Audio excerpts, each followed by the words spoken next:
I can't believe you sold our dream house to your 23-year-old boyfriend for $1, I said, quietly. She was stuffing clothes into the Louis Vuitton duffel I bought her last Christmas. Her hands moved quickly, almost giddy. She didn't look up. "You'll never get it back," she replied, zipping the bag. Then she smirked. "It's legally his now."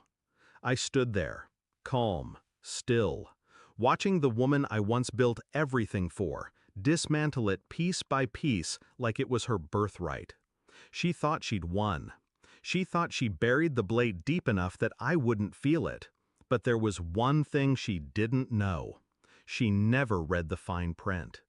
It started with late nights she blamed on book club, a 20-something's cologne lingering on the passenger seat, missed calls from numbers she always swiped away.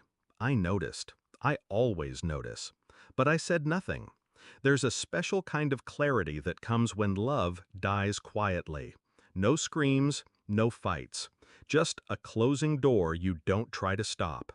She grew colder, bolder, started talking about living for herself, about how the house was a cage, how youth was calling her back like it was some forgotten inheritance. I listened. I nodded. Then I started pulling records, digging through bank transfers, following the trail she thought I'd never see. And eventually, I found it. The sale document. Signed, stamped, filed. Sold for $1 to a man who still used emoji in his emails. I didn't confront her, not yet. That would have been too easy, too satisfying. I let her plan the escape, watched as she packed boxes labeled his and hers, watched her throw away framed pictures like they were receipts from a failed store. She told mutual friends I was too old-fashioned, told her sister I lacked ambition. And the house, the one we built from bare land to marble floors, was suddenly hers to give. She had no idea I was watching the paperwork.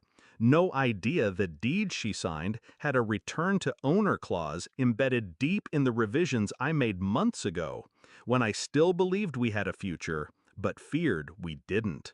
It was buried under a trust update. Legal, binding, airtight. She never read it. She signed on instinct, trusting I'd never turn on her.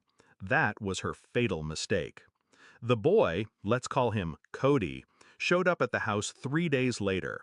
He had the swagger of someone who thought he'd won the lottery.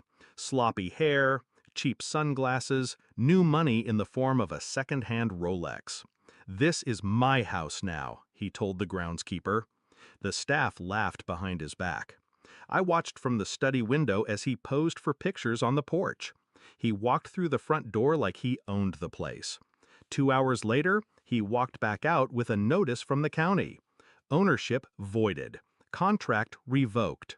Clause enforced. The look on his face? Priceless. The boy didn't even understand what happened. He called her. She called me. She showed up 2 hours later. Hair messy, jacket halfway on, face pale.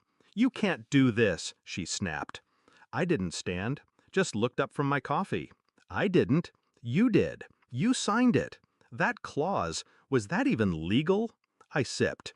It was in the third addendum, right before the gift tax waiver. She stared. The silence stretched. Then she whispered, "You knew. The whole time?"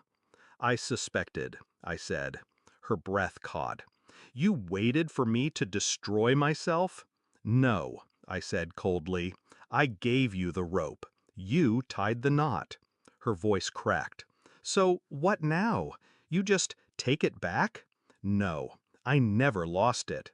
I stood, walked past her, left her in the doorway of a house she thought she'd stolen, with a boyfriend who no longer had a deed, with a future that no longer had walls. It's quiet now, too quiet maybe, but clean. I walk the halls and see everything she never saw: foundation, detail, design. She saw the mirrors. I remember the framing. She saw the marble. I remember the pouring. That's the difference. I built it. She played dress-up in it. They're gone now. She and her dollar boy, off to some rented condo with no furniture and too many throw pillows. Let her explain to him what went wrong. Let her live with the knowledge that she tried to take everything and ended up with nothing. Not even me.